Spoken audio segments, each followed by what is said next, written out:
Chapter 3. Under False Pretenses.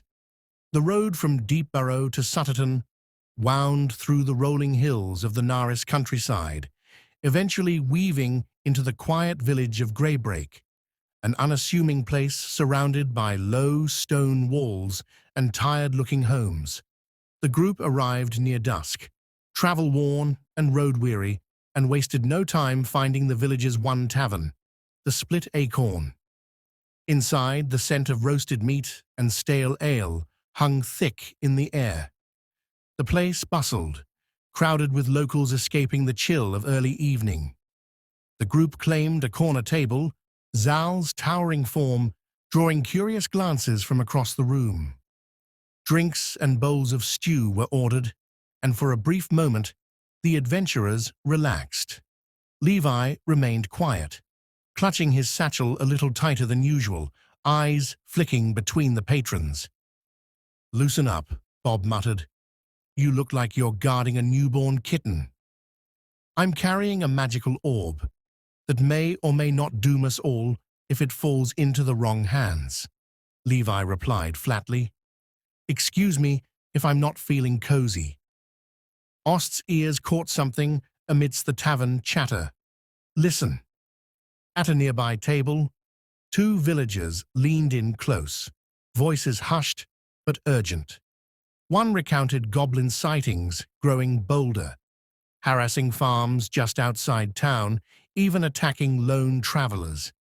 The other mentioned a scouting party that went missing last week, never seen again. "Just like the Yellowwood," Zal muttered. "They're spreading." "Or being led," Alaric said softly. "Could be connected to the orb," Ost added. "Or not," Levi said quickly, too quickly.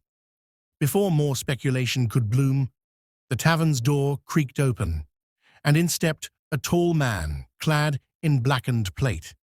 His helm resembled a snarling wolf's head, and even without a word, the room seemed to hush around him. His eyes locked on Zal.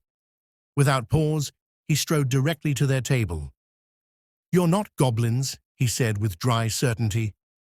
"No," Zal answered, calmly straightening. "Good," the man said, "because I need goblins dead." He removed his helm, revealing a sharp-featured human with a noble bearing and dark, intelligent eyes. "Name's Riker. I've been tracking a particular group of goblins that's been raiding this region for the past month. Nasty, well-armed, and far too organized for what they are. Most recently, they attacked a merchant caravan and made off with a relic of great importance to me." He reached into a scroll case and removed a folded parchment, but didn't yet offer it. "The relic is a blade, Orkneus Dagnir, an heirloom, stolen generations ago from my family. It's now in goblin hands, but they don't yet realize what they've taken, which means I still have a chance to reclaim it before they pawn it off to someone more dangerous." "And the job?" Ost asked, leaning forward. "I want it back," Riker said plainly. 250 gold pieces when you return with the blade, and anything else you find in their camp is yours to keep. They've been raiding farms and travelers for weeks. There'll be plenty of loot, but only I know where they are. I've tracked them to a hidden lair, half a day's ride from here." He paused, then added, "You should discuss the proposition. I'll have a drink at the bar while you deliberate." With that, Riker turned and made his way to the counter, nodding to the barkeep and placing a silver piece on the bar. At the table, the group exchanged glances. "Seems like easy coin," Bob said, "and we're not exactly swimming in it." "I'm swimming in it," Levi replied. "You all just insist on pretending I'm a public bank." "Then finance our lodging for the next week," Alaric grinned. "No," Levi said, without hesitation. "Then I guess we accept the job," Zal rumbled. The group came to consensus. Oz stood and approached Riker at the bar. "We'll take the job," Oz said simply. Riker turned met his gaze, and extended a gauntleted hand. "Then on your honor, Ranger, I will wait for you here. I expect your return within 2 days." Ost clasped his hand. 2 days, Riker repeated, then handed over the parchment with the map and the location of the goblin hideout, marked in precise strokes. "Bring the blade. Leave the rest to fate." The map Riker had provided wasn't exact, but it brought them close enough for Ost to find the trail. Broken branches, smeared tracks, and the telltale stink of goblin camps. They tracked the goblins to a half-collapsed ruin nestled deep within the forest. The path ended near a moss-covered outcrop where goblins flitted in and out of a crude, earthen burrow. As they watched, goblins darted in and out of the entrance, disorganized but frequent. The group kept hidden, ambushing lone stragglers with ruthless efficiency. Ost and Bob were particularly effective, slipping through shadows to silence their targets. One by one, goblins fell until no more exited the cave. Inside, the tunnels were large, crude but surprisingly well ventilated. The group stuck to the most traveled paths, ignoring side passages in favor of speed. After navigating several winding halls, they emerged into a wide common chamber with multiple exits branching off. Before they could slip through unnoticed, a sharp cry rang out. A goblin had spotted them. The alarm sounded, and within seconds, the chamber flooded with goblins from every direction. Though disorganized, they attacked in numbers too great to ignore. Alaric stepped forward, his fingers dancing across his lute. A haunting tune erupted, mesmerizing a large group of goblins charging from the east. Zal roared and charged the main force, his massive frame crashing into the horde like a landslide, buying the others space. Levi stood at the center of their defense, hurling spell after spell, scorching ray, witch bolt, anything to thin the swarm, while Bob and Ost flanked him, keeping the goblins at bay with rapid slashes and clever strikes. One by one, the goblins fell. As their numbers dwindled to a handful, one turned and fled. Moments later, he returned with 3 massive wargs, snarling and foaming, their red eyes fixed on the group.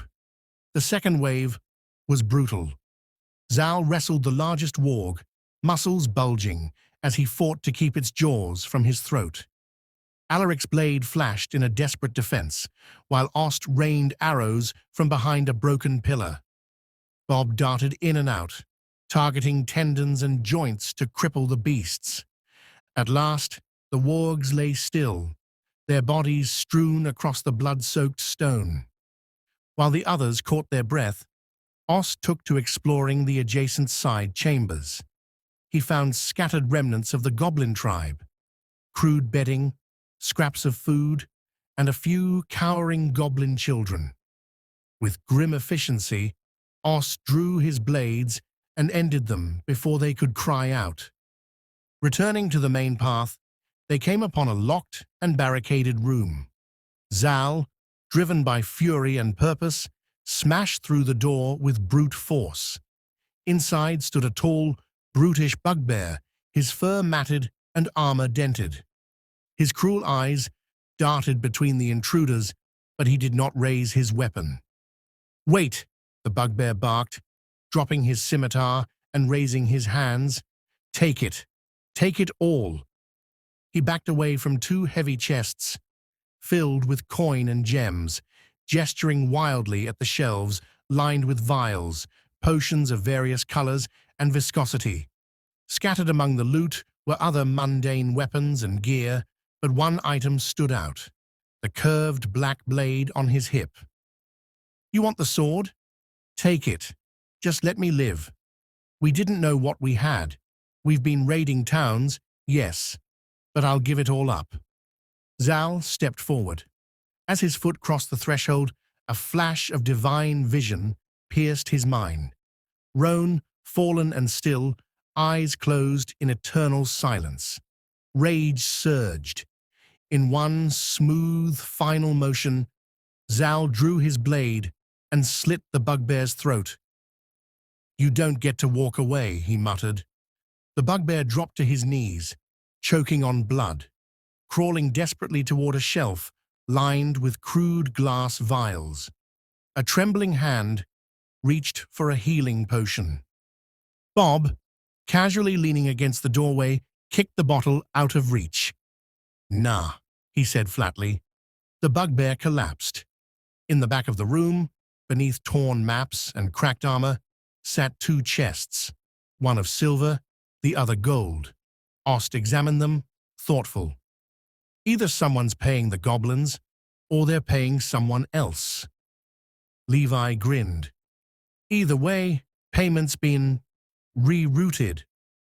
They took the sword and the gold and left the ruin behind, already planning how to test Riker's claim. "I don't think we should give this back," Ost murmured, inspecting the hilt. He claimed he knew what it looked like, but this isn't ordinary. "Let's test him," Zal said. "If he can't identify it, he doesn't deserve it." Later the next evening, the group returned to the village tavern where they had first encountered Riker, the stolen blade safely hidden away in Zal's pack.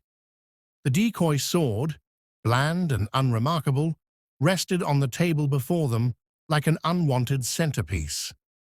Riker entered shortly after sunset, his eyes gleaming behind the visor of his snarling helm. He strode to their table with the air of a man reclaiming his destiny.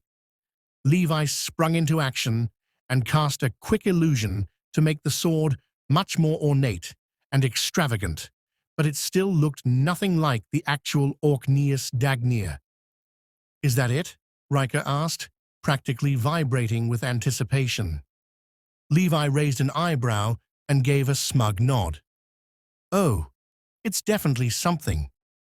"The Orkneys Dagnir," Ost added, with just the right note of mystery. Riker reached for it reverently, and the group watched as he examined the blade with poorly feigned familiarity. "Yes, this is it. No doubt." Bob let out a low snort. Zal crossed his arms. "Payment." The armored man tossed a small pouch of coins onto the table.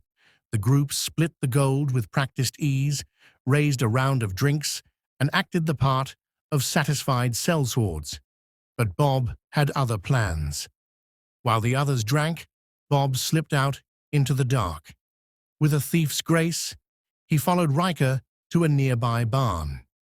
Peering through a crack in the old boards, he watched as the so-called nobleman tied his horse, pulled out a satchel of spell components, and placed the sword on the ground.